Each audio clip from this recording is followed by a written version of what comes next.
Tezzeret Cruel Captain is absolutely insane, and in no way am I trying to say that this is going to be broken and should be banned in all ways, shape, and form, but it is going to be a powerful card. It's going to have a lot of effects: 3-mana Planeswalker, colorless, tutors for artifacts, untaps artifacts, makes artifacts.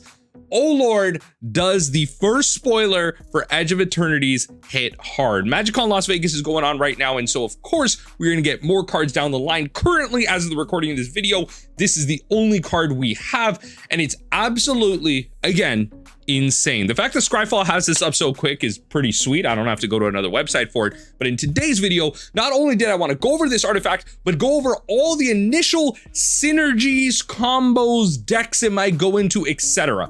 The new decks it's going to form or whatever is not for me. I'm not the brewer, but I'm here to put in the combos into your mind. So let me know in the comment section down below if I have missed any synergies, tutor targets, whatever, that are highly relevant for a card like this. We're going to be going cross format, 60 card constructed, commander, heck, even tiny leaders, a 3-mana artifact, a 3-mana planeswalker, I should say. And as a newly convert to tiny leaders, shout out to 3-mana planeswalkers. Now, Tezzeret Cruel Captain, 3-mana colorless planeswalker, legendary Tezzeret. Whenever an artifact you control enters, put a loyalty counter on Tezzeret. Folks, Mox Opals not only make you mana now, but they give loyalty to your planeswalkers.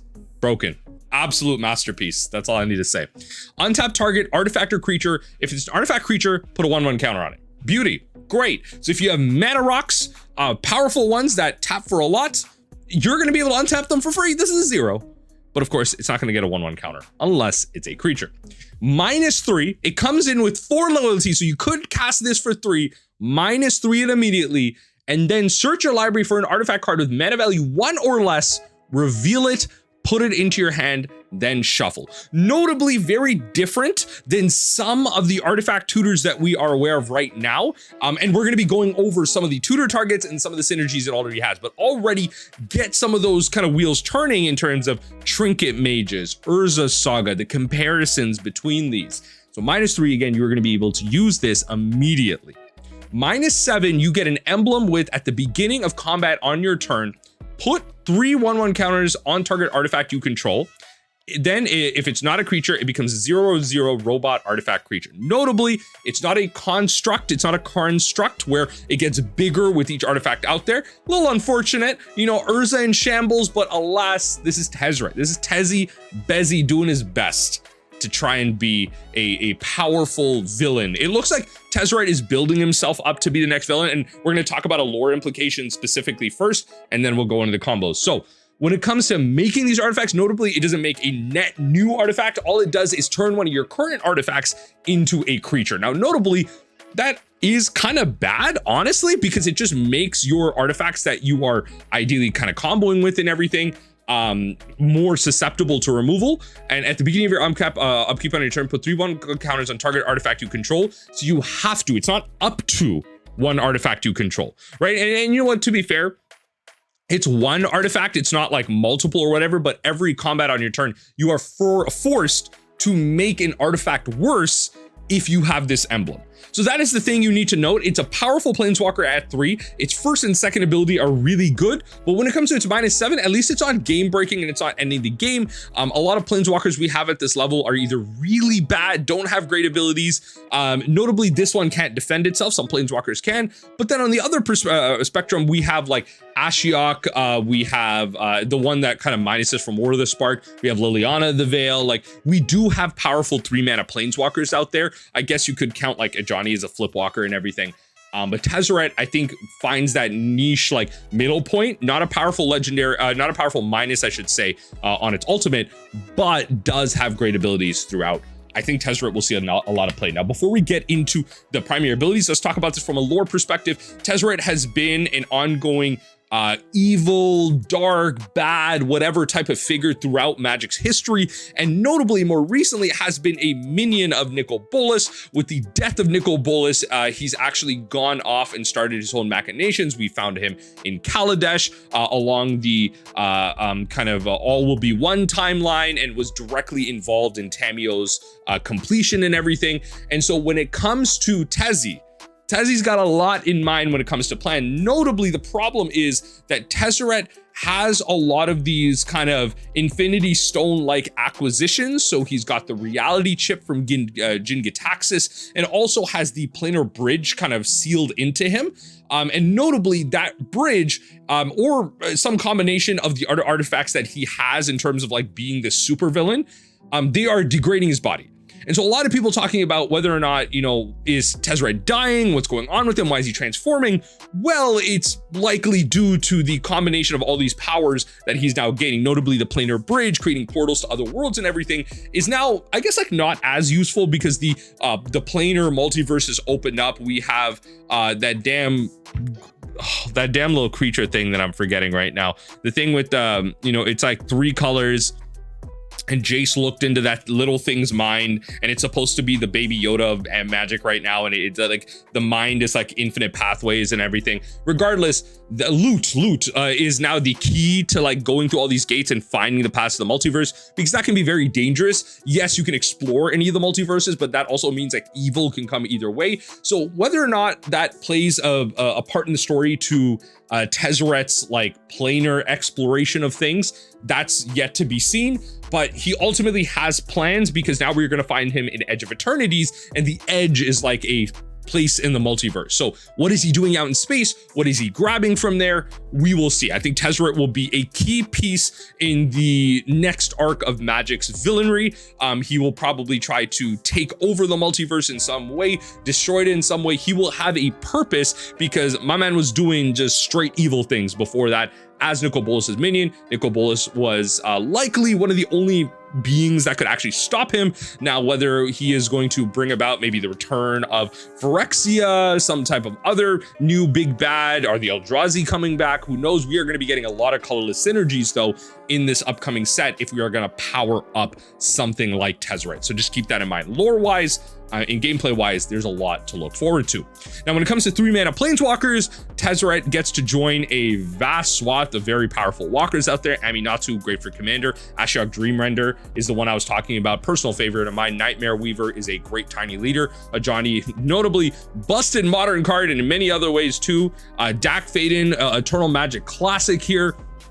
What is it? Dredia Classic as well. Many of these cards that you're seeing here, you've seen play throughout, you know, various constructed formats. Grist the Hunger Tide, powerful creature in terms of being able to be tutored and everything. You see, you know, this is not like the broken Kaido, but we see that Kaya Orzhov Usurper as well. Again, many planeswalkers out here that see play alongside like Narset, Liliana the Veil, Liliana the Lost Hope, all that good stuff. 3-mana planeswalkers, notably, and planeswalkers in general, are judged by their ability to ultimate, how they gain value. So whether that's like a plus that allows you to surveil or draw a card or something, or create tokens. And on that note, how it's able to defend itself. Bigger planeswalkers especially have that high pedigree of requiring immediately to be able to protect itself. You know, you're thinking like the white planeswalkers that are able to create like tokens onto the battlefield, or the larger planeswalkers maybe in black that are able to destroy or tap things down in blue.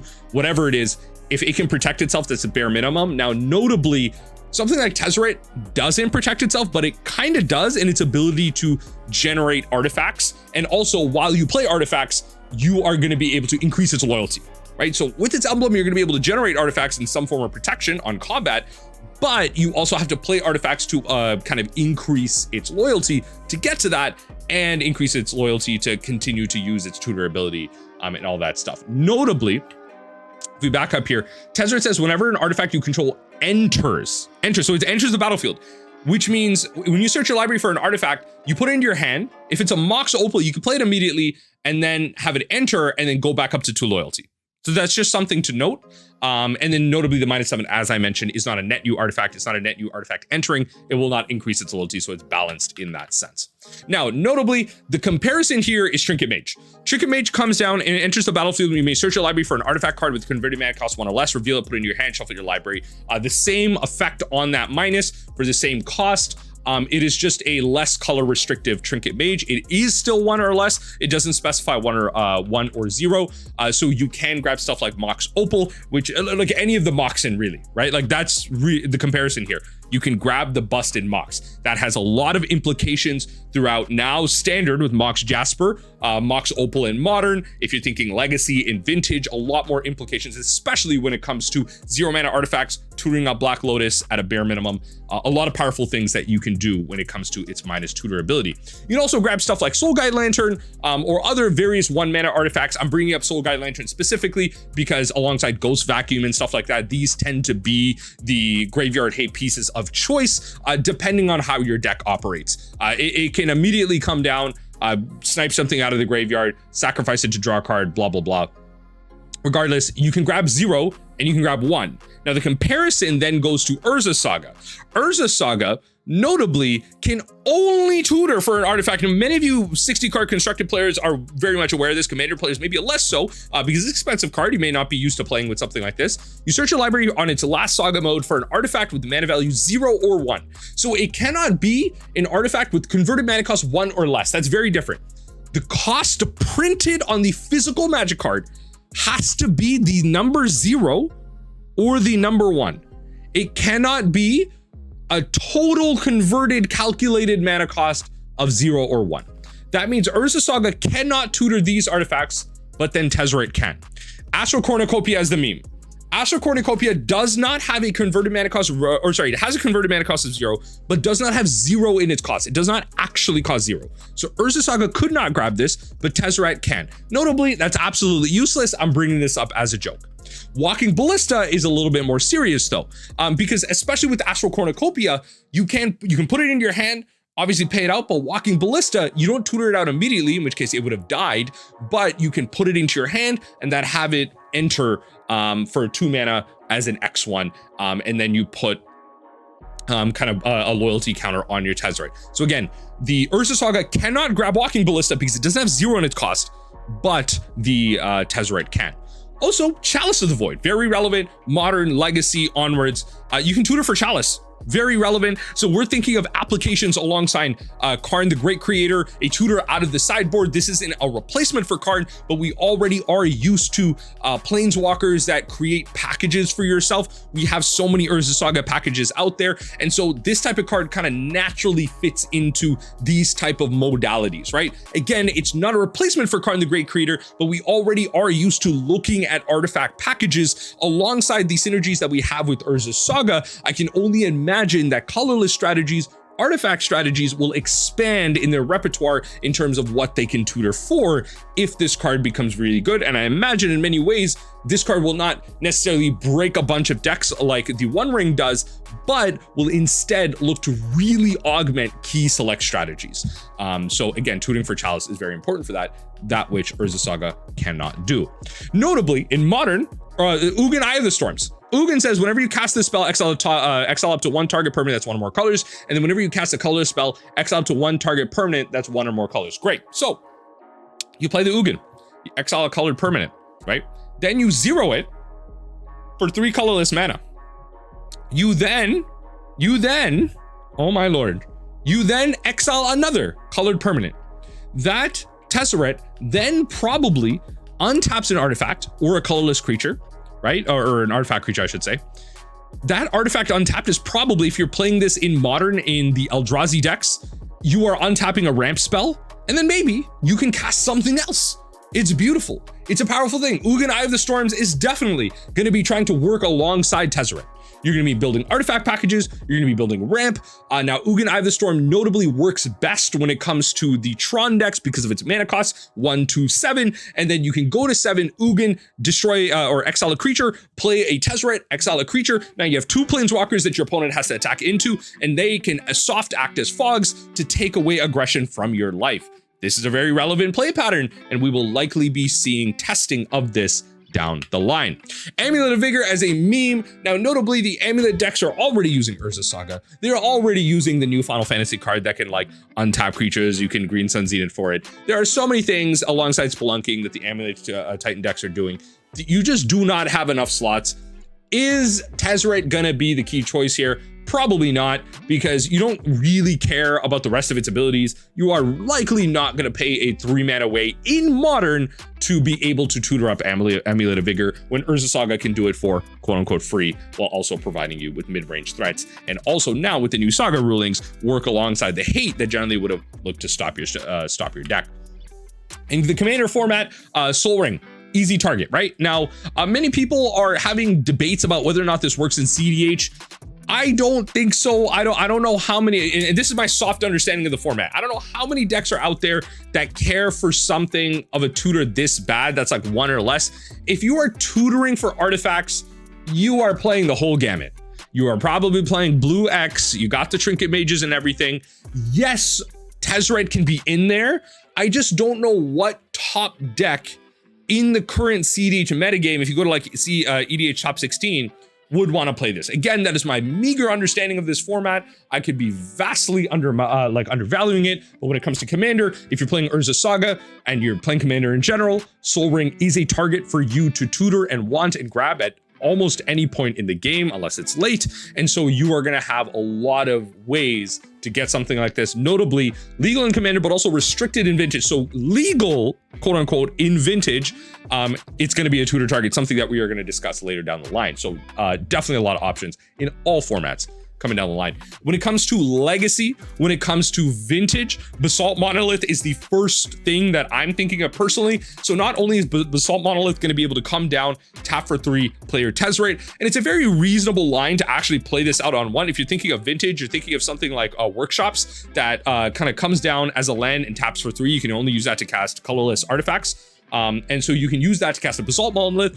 Monolith then taps to cast your Tezzeret. Tezzeret then zeros to untap the Monolith. You played a Planeswalker for free. That has to be value. That right? Come on. That has to be value, right? In a format like Vintage where you can do so many powerful things, I imagine there's gonna, be some openings for this in Legacy, which we're going to talk about in a second, but Basalt Monolith is the big one. The fact that you have to pay 3 to untap this thing, you are already doing that for free when it comes to Tezzeret. You untap the turn after, you now have functionally 9 mana without a land to be able to use on your other spells. The Shops is going to tap for 3, Basalt Monolith for 3, you zero the Tezzeret, you tap for another 3, or you have functionally 6, and then you tutor for literally any other artifact. Any other relevant artifact in that deck. I'm being facetious here. It's not any other artifact, but any other relevant artifact at 1 or 0, especially in the Vintage format, is going to be very powerful when it comes to tutors. Time Vault is another one. Enters the battlefield tapped. Time Vault doesn't untap during your untap step. If you would begin your turn while Time Vault is tapped, you may skip that turn instead. If you do untap Time Vault, essentially, you can tap Time Vault to take an extra turn. Tezzeret 4/0 comes down, untaps Time Vault. You just go infinite. Notably restricted in Vintage, ban Legacy, Commander, Oathbreaker, everything. Not legal in many formats at all. But specifically in Vintage, this is relevant as a way to also untap Time Vault. You have ways to do that already, and some of those ways that untap Time Vault already are tutorable by the Tezzeret. I'm just saying there's a whole crap ton of redundancy here. And a lot of ways to kind of increase its loyalty counters alongside playing the other cards that are going to combo with it. A lot of talk about Eternal formats, Commander, Vintage, Legacy, whatever. Let's hop right into some deck lists. So when it comes to Lantern Control, this is one of the first meme decks that I'm thinking of initially.